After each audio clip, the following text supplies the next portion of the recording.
Assalamualaikum warahmatullahi wabarakatuh. Kami dari kelompok 12 akan mempresentasikan tugas farmakoterapi terapan tentang peptic ulcer disease.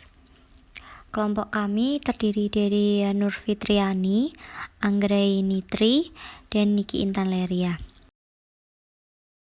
Kasus: seorang pasien wanita berusia 24 tahun didiagnosa dokter mengalami peptic ulcer disease karena infeksi H. pylori.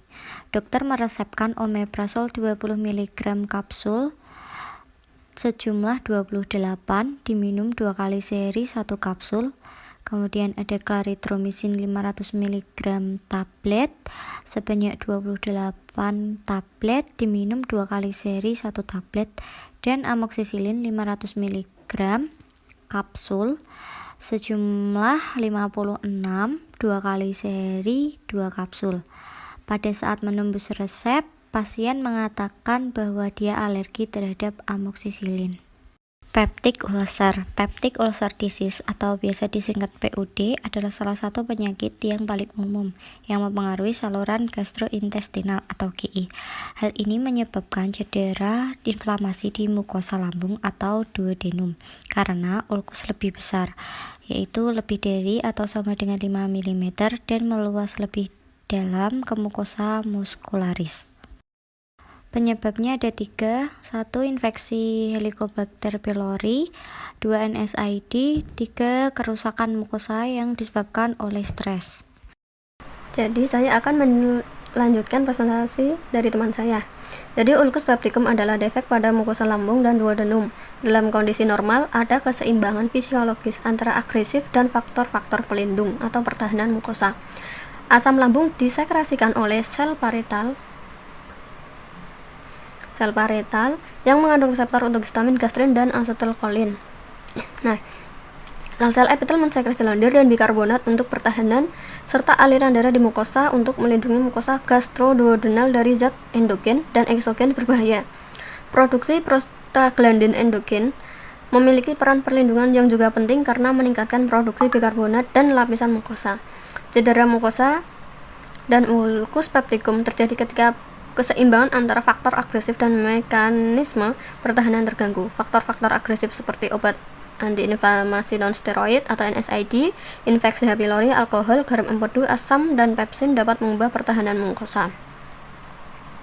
Nah, kemudian untuk mekanisme pertahanan termasuk persimpangan interseluler yang ketat, lendir, bikarbonat, aliran darah mukosa, restitusi sel, dan pembaruan epitel. Sifat pH hampir netral dan penghalang lendir bikarbonat, melindungi lambung dari kandungan asam di lumen lambung, perbaikan mukosa setelah cedera terkait dengan restitusi sel epitel, pertumbuhan dan regenerasi. Perubahan pertahanan mukosa yang diinduksi oleh H. pylori atau NSAID adalah kofaktor paling penting membentuk tukak lambung. Jika asam dan pepsin memasuki sel epitel, ada mekanisme tambahan untuk mengurangi cedera. Di dalam sel epitel, ion memompa dalam membran sel basolateral, membantu mengatur pH intraseluler dengan menghilangkan ion hidrogen berlebih. Melalui proses restitusi, sel-sel sehat bermigrasi ke lokasi cedera dan aliran darah mukosa, menghilangkan asam yang berdifusi melalui mukosa yang terluka dan memberikan bikarbonat ke sel epitel permukaan. Nah, bisa dilihat ini adalah contoh H. pylori. Biasanya itu dia terdiri dari 4 flagel. Next ya, maaf ini untuk pengobatannya. Jadi kita diberikan terapinya PPI. Nah, ini adalah gejala-gejala dari PUD atau peptic ulcer disease. Nah, gejala ini biasanya berupa rasa nyeri perut penuh atau kram. Kemudian nyeri nokturnal biasanya muncul pada jam 12 dan 3 pagi. Dan ketiga, perubahan karakter nyeri yang mungkin menunjukkan adanya komplikasi, mulas, bersendawa, dan kembung sering menyertai rasa sakit, kemudian mual, muntah, dan anoreksia. Sering terjadi pada pasien dengan ulkus lambung dibandingkan dengan ulkus duodenum.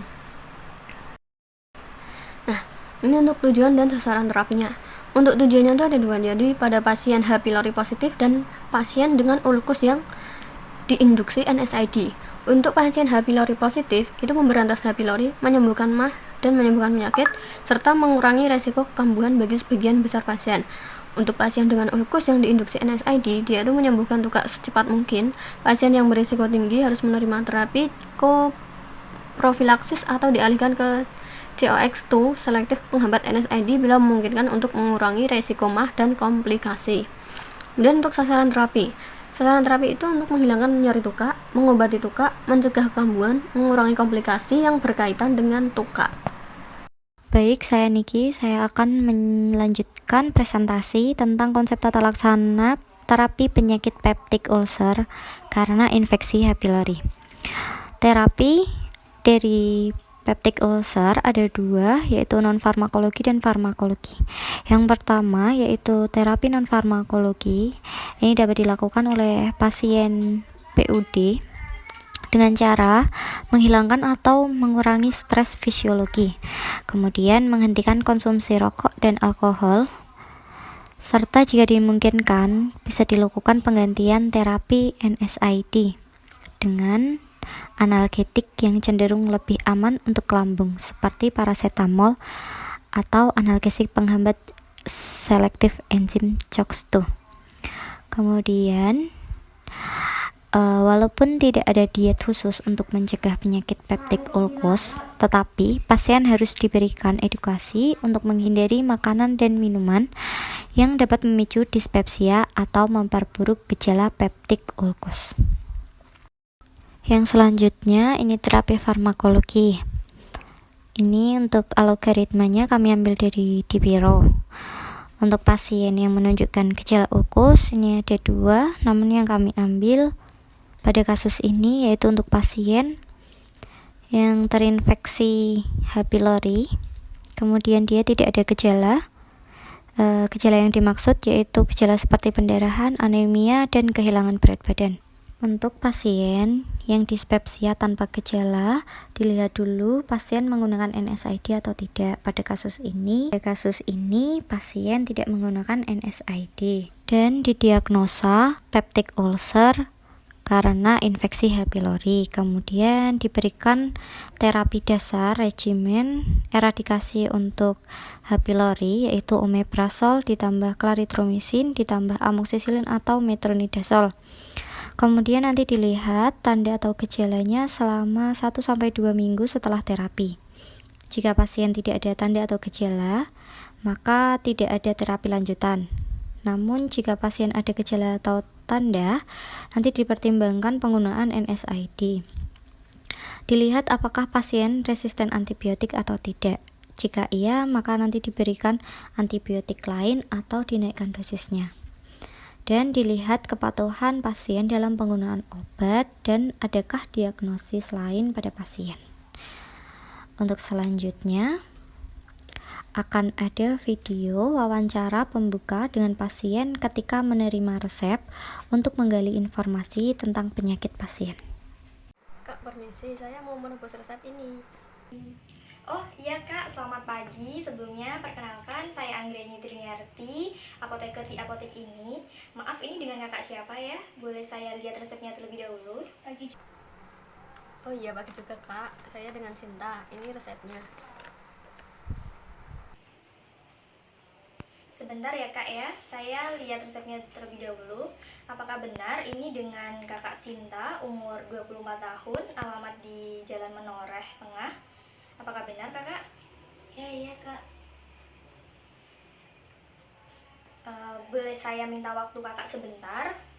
Sebelumnya tadi kakak sudah dijelaskan oleh dokter tentang resep ini belum ya kak?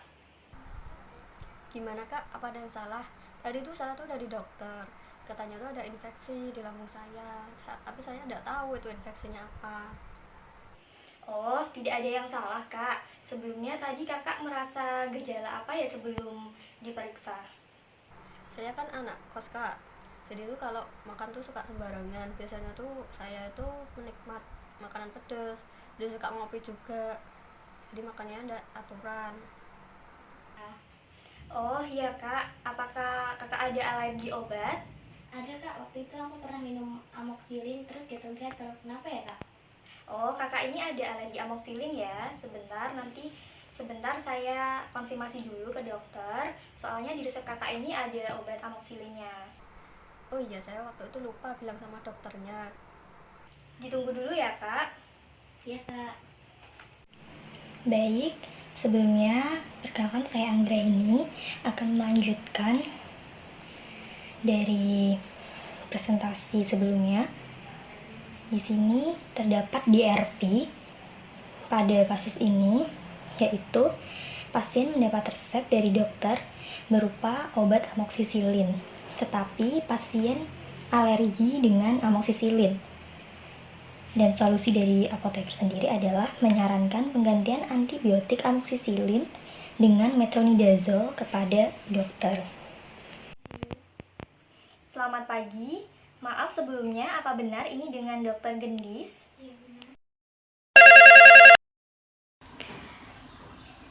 Iya. Oh iya benar, saya sendiri. Ini dengan siapa? Saya Anggraini Triniarti, apoteker di Apotek Sejaya. Maaf boleh mengganggu waktunya sebentar, Dok? Iya, nggak apa-apa. Ada apa ya, Mbak? Begini, Dok, saya mau konfirmasi resep atas nama Non Sinta, umur 24 tahun, alamat di Menoreh Tengah. Menerima resep yang berisi omeprazol 20 mg 2 kali 1 kapsul sebanyak 28 kapsul, clarithromycin 500 mg 2 kali sehari 1 tablet sebanyak 28 tablet, dan amoksisilin 500 mg 2 kali sehari 2 kapsul sebanyak 56 kapsul. Apakah benar itu pasien dokter? Oh iya, benar itu pasien saya. Ada apa ya, Mbak? Oh, jadi begini, Dok. Menurut informasi dari pasien, dokter mendiagnosa tukak lambung. Itu tukak lambungnya disebabkan karena apa ya, Dok? Oh, itu peptic ulcernya karena infeksi bakteri H. pylori. Tadi sudah dilakukan tes laborat, hasilnya positif, Mbak. Baik, Dok. Pasien tadi juga mengatakan kalau alergi terhadap amoksisilin. Berdasarkan literatur yang sudah saya baca, di sini untuk terapi amoksisilinnya bisa diganti dengan metronidazol 500 mg dengan dosis 2 kali sehari. Bagaimana, Dok? Oh ya sudah, Mbak, diganti metronidazol saja untuk 14 hari ya. Saya tadi juga lupa menanyakan apakah pasien ada alergi obat atau tidak. Minta tolongnya ya, Mbak, dituliskan di resepnya kalau saya ganti obatnya. Baik, Dok, saya ulangi lagi untuk resep atas nama Non Sinta, usia 24 tahun, yang beralamat di Jalan Menoreh Tengah. Resep berisi omeprazol 20 mg 2 kali sehari 1 kapsul sebanyak 28 kapsul, clarithromycin 2 kali sehari 1 tablet sebanyak 28 tablet, dan metronidazol 2 kali sehari 1 tablet sebanyak 28 tablet ya, Dok. Iya, terima kasih ya, Mbak, sudah dikonfirmasi. Apa ada yang lain? Iya, Dokter, sama-sama. Sudah itu saja, Dok. Terima kasih atas waktunya, Dokter. Selamat pagi. Oh iya, sama-sama. Selamat pagi. Selanjutnya akan dilakukan konseling terhadap apoteker Anggraini dan pasien Nur Fitriani. Pasien atas nama Sinta. Ya kak, gimana? Sudah? Oh iya, ini obatnya ada yang diganti ya, Kak, dan saya sudah konfirmasi ke dokter karena kakak Sinta memiliki alergi terhadap amoksisilin. Oh, jadi saya mendapatkan obat apa aja ya? Oh iya, ini kakak menerima 3 obat macam ya, Pak. Yang pertama, ini ada obat omeprazol 20 mg diminum 2 kali sehari sebelum makan, jam 7 pagi dan jam 7 malam. Yang kedua ini ada clarithromycin 500 mg 2 kali sehari diminum sesudah makan. Dan yang ketiga ada obat metronidazol 500 mg 2 kali sehari diminum sesudah makan juga. Dan untuk obat yang kedua dan ketiga ini wajib dihabiskan ya, Kak, karena ini antibiotik. Oke kak. Apakah kakak sudah mengerti apa yang saya sampaikan? Iya, saya sudah mengerti. Mohon maaf, Kak, bisa diulang kembali untuk yang aturan minum obatnya. Jadi ini omeprazol. Omeprazol ini diminum 2 kali sehari 1 kapsul. Itu sebelum makan. Terus ada clarithromycin. Clarithromycin ini diminum 2 kali sehari, itu diminum setelah makan. Dan yang ketiga ini adalah metronidazole, 2 kali sehari, diminum setelah makan juga. Iya, sudah benar. Oh iya Kak, saya sarankan untuk mengurangi konsumsi rokok, makanan pedas, berlemak, dan minum air putih yang banyak ya Kak. Dan jangan stres, jaga pola makannya, dan istirahat yang cukup. Oh iya, saya akan kurangi Kak. Iya Kak, jangan lupa minum obatnya yang teratur ya.